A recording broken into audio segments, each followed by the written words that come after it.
안녕하십니까. 우리 그 창과방패의 문성국 원장입니다. 이번에는 제가 꼭 중요한 이 정보를 여러분들에게 공개하고 싶어서 이 시간을 만들었는데요. 지금 사람들이 굉장히 의구심을 가지고 있는 게요. 공익신고자의 이 대우라든가, 그 다음에 그분들의 애로사항, 또 부정적인 견해, 이런 것이 지금 많이 산재해 있다고 그것들을 저희한테 문의를 해오는 경우가 많습니다. 근데 사실은요, 제가 보기에는 우리 대한민국의 이 행정부의 업무 처리 굉장히 정확하거든요. 정확하고 특히 그 중에서도 국민권익위원회에서 행하는 이 공익신고 제도는요, 빈틈이 없어요. 아무 문제가 없거든요. 근데 왜 의구심을 제기하냐면요, 일종의 풍문이나 소문들, 그래도 괜히 공연한 의구심, 뭔가 의문점, 이런 것들을 자꾸 증폭시켜가지고 그걸 문제를 삼는단 말입니다.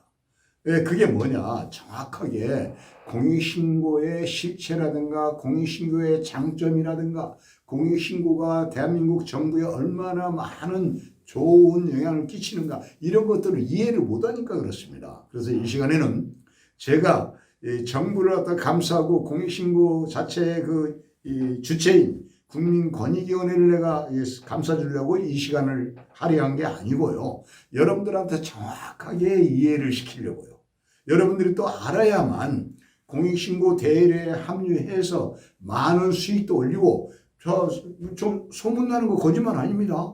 공익신고 포상금 어마어마하게 받아서 납부됐다는 거, 그것도 거짓이 아니에요.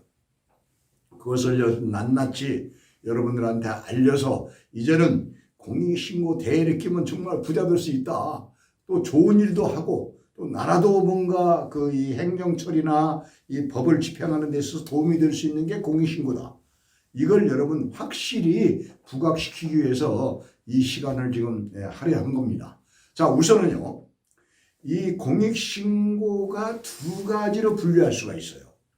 하나는 내부 고발자, 나머지 하나는 우리 소위 말해서 일부인데, 일부가 다른 게 아니에요. 그냥 모든 대한민국 국민이 합류해서 신고하는 공익신고, 이 두 가지로 분류할 수가 있습니다. 그럼 내부 고발자는 공익신고 아니냐? 내부 고발자도 공익신고입니다. 그런데 내부 고발자란 말을 앞에 내세우는 이유가 뭐냐면요, 어느 이 단체, 어느 기관, 그리고 어느 기업, 이렇게 하나의 조직이 된 그 내부에서 일어나는 사건이라고 죄송합니다. 즉 신고, 이것을 내부 고발자라고 그러고, 그리고 이제 정확히 말씀드리면 그것도 공익신고입니다. 그걸 여러분 혼돈하시면 안 됩니다. 그러니까 다시 정리하면은 어느 기관이나 단체나 기업이나 여기에 소속된 같이 함께 근무하는 그 직원의 한 사람이, 야, 이건 정말 안 되겠다. 이렇게 많은 비리가 있고 이거 잘못된 거 이건 바로 잡아야 되겠다. 그래서 정의감을 내세워가지고 고발하는 거, 즉 신고하는 거, 그게 여러분 내부 고발자입니다. 근데 사람들이 색안경 쓰고 보잖아요.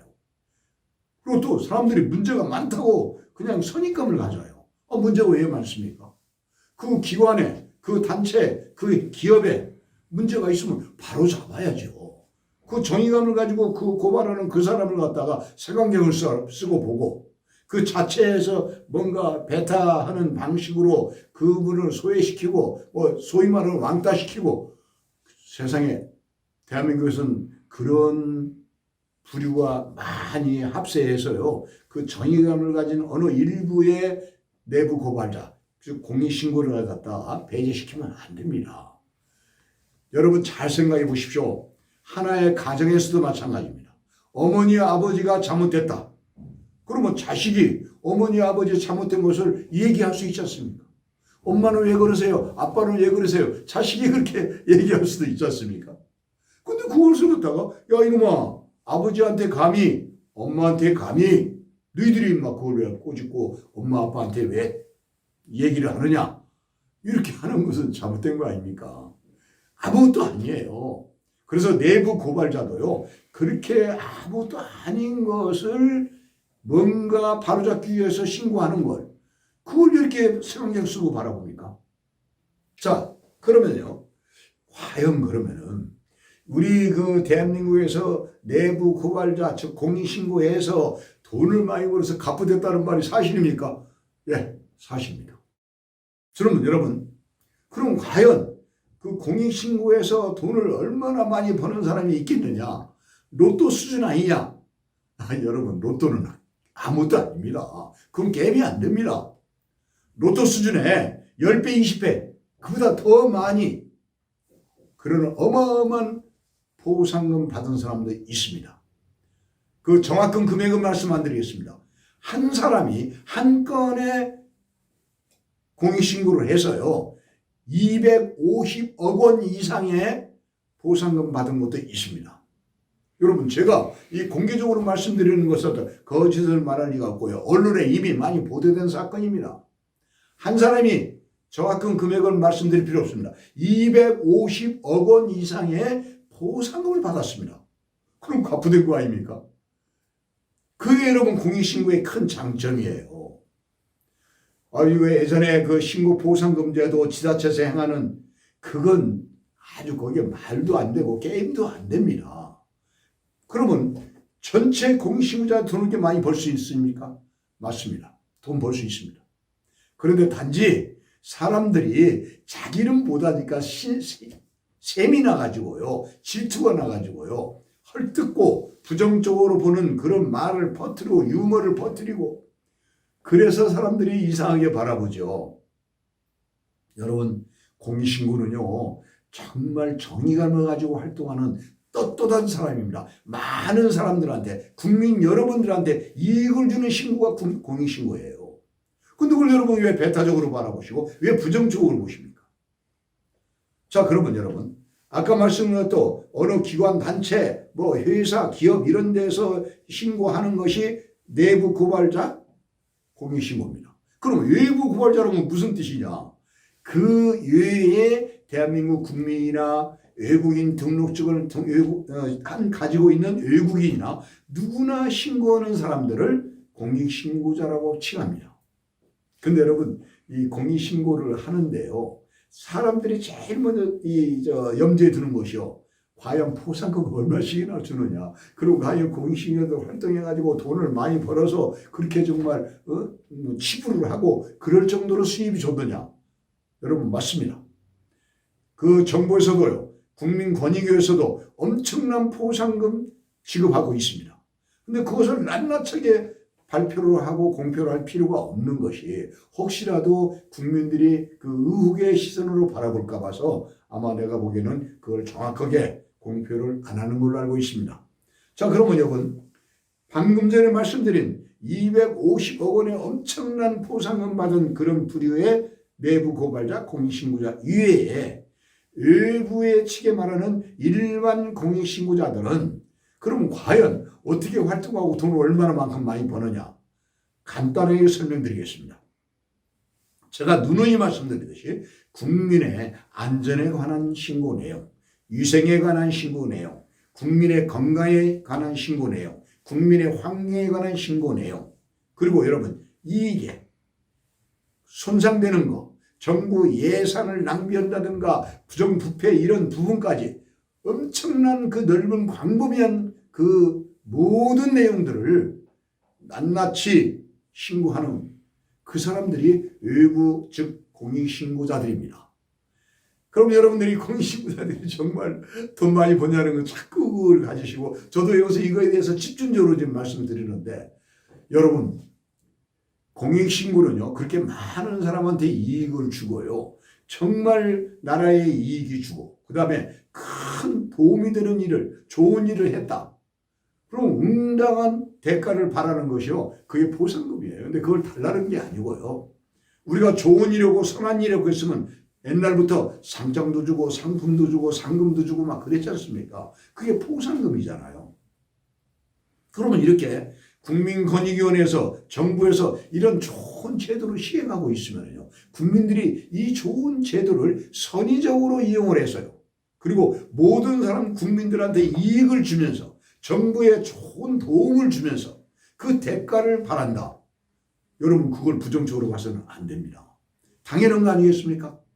저는 그렇게 생각합니다. 그래서 문제는 그 당연히 생각하는 것이 포상금인데요. 포상금은 그냥 예를 들어서 다단계업체 신고하면 1,000만 원 준다.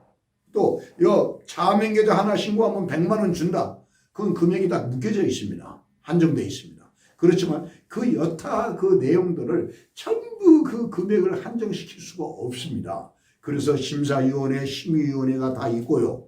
그 다음에 그 잘못한 사람을 우리가 고발, 신고해서 그 사람들한테 지급되는 거 벌금, 과징금, 범칙금, 추징금, 그 다음에 행정처분 이런 거에 상황에 따라서 몇 %에 행하는 그 돈을 그 답례, 그 보상 그리고 그 포상 이런 것들이 즉 공익신고의 포상금입니다. 그래서 여러분들은 첫째 제가 꼭 당부드리고 싶은 거 부정적인 견해는 거기다 결부시키지 마십시오. 여러분 정부에서 행하는 아주 좋은 제도예요. 근데 그걸 왜 부정적으로 보십니까? 그 다음에 국민권익위원회에서 행하는 거요. 단 1%라도 잘못된 거 없습니다. 제가 국민권익위를 감싸는 게 아니에요. 제가 전문가인데 제가 오랜 세월 동안에 여러분들을 교육시키고 많은 회원들을 저희가 거느리고 있습니다만 그분들을 관리하고 있습니다만 그분들은 단 1%라도 부정적인 견해를 안 가집니다. 그리고 제가 평가에도 대한민국 행정부요 업무 잘합니다. 그리고 국민권익위원회는 정말 기가 막히게 정확하게 업무를 수행합니다. 그래서 절대 우리 국민권익위원회 신고하는 그 공익신고자들한테는요 단 1%라도 의혹을 가진 만큼 그런 결과물을 낳지 않아요. 정확하게 보상해 줍니다. 보상해 줍니다. 그걸 여러분 믿으셔야 됩니다. 그래서 이 시간에는요. 즉 내부 고발자에만 집중적으로 견해를 갖지 마시고 외부 고발자 즉 일반적인 공익신고자들도 여러분이 관심을 가지십사 이겁니다. 그래서 거기에 여러분들이 합류하면은 그 포상금 지급받는 게 크잖아요. 여러분 말이 그렇죠. 250억 원의 이상의 포상금을 받았다. 그 소위 말해서 갚아줬다는 말이 거기서 나와요. 그럼 여러분 일반 이 공익신고자가 그렇게 뭐 250억 이상의 포상금 받는다. 그걸 여러분 강요하는 건 아니에요. 물론 정도에 따라서 차이가 있겠습니다만은 반드시 국민권익위원회에서는 여러분들을 포상해드립니다. 그걸 여러분 당연한 거 아니겠습니까? 그런데 그 포상금에 대해서 정도의 차이가 있는 건 당연해요. 그래서 여러분들이 거기에 대한 것은 확신 한 가지는 틀림없이 포상금 지급받는다. 그 포상금이라는 것이 우리가 생각할 때는 기대 이상의 많은 돈을 즉 포상금을 받는다고 생각하시면은 그런 빈틈없이 맞는 얘기입니다. 여러분 저 국민권익위원회에서 1년 동안에 100억 이상의 포상금 지급하고 있잖아요. 여러분 제가 홍보하는 게 아닙니다. 그 이외에 200개 이상의 기관에서도 여러분 포상금 다 지급하려고 준비되어 있어요.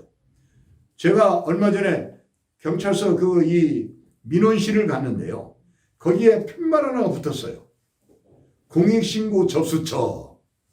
저는 그거 보고 역시 대한민국이 이제 뭔가 체계가 잡혀가는구나. 국민권익위원회에서는 그냥 여러분들이 이러이러한 방법으로 신고하고 접수하면 됩니다 하는데 그 경찰서 딱 가보니까요 써 있어요.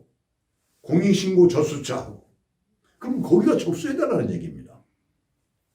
저는 여러분 그 경찰서가 참으로 잘하고 있다고 생각하고 그 경찰서는 제가 말씀드리지 않겠습니다. 여러분들이 앞으로도 모든 관계기관에 공익신고 접수를 다 시킬 수 있습니다.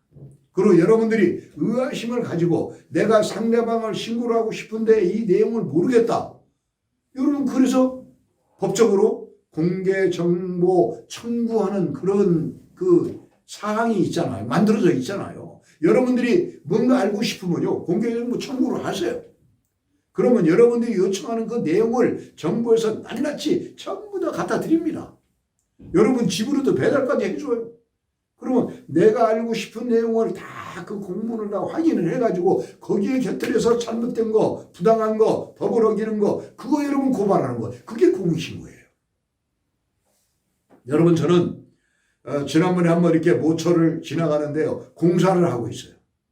그런데 거기가 막 차가 엄청나게 많이 다니는 여러분 올림픽대로였어요.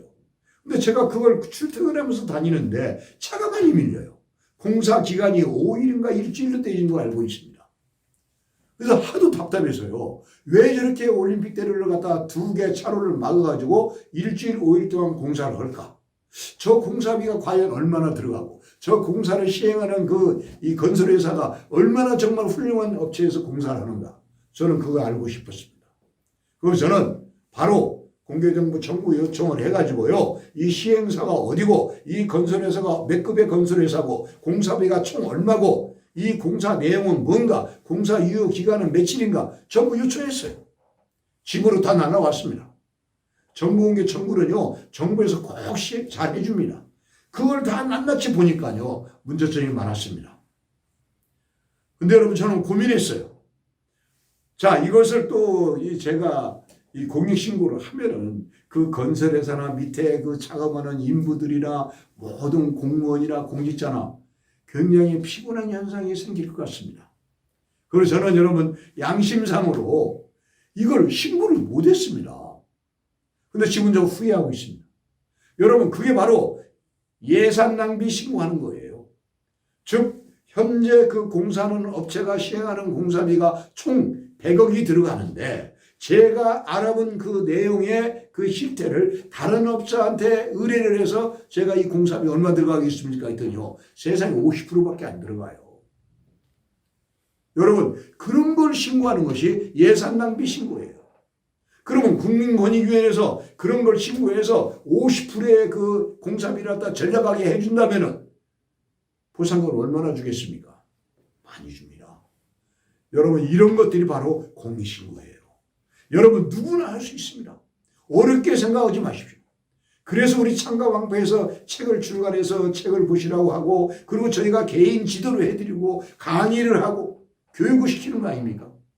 그것도 정부의 이 좋은 제도를 시행하는 거 국민권익위원회에서 정말 이 제도를 갖다가 참 남부럽지 않게 조금도 부끄러움 없이 그리고 자랑스럽게 시행하고 있는 거 저는 거기에 보답하는 차원에서 저도 열심히 강의하고 가르치고 있습니다.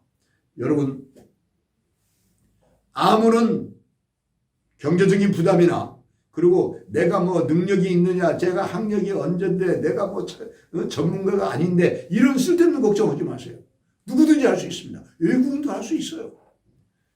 여러분 제가 지도해 드리겠습니다. 그래서 여러분 국민이 원하는 그 제도를 갖다가 시행하는 그 국민권익위원회에서 하는 그 제도가 정말로 보람있고 대한민국을 발전시킬 수 있는 거 대한민국이 살기 좋은 사회로 만들 수 있는 거 거기에 시금석 노릇을 거기에 금잡탑을 쌓을 수 있는 기관이 바로 여러분 국민권익위원회입니다. 여러분 정부를 믿으시고 많은 신고하고 활동하는데 협조하시고 거기에 동참하시기 바랍니다.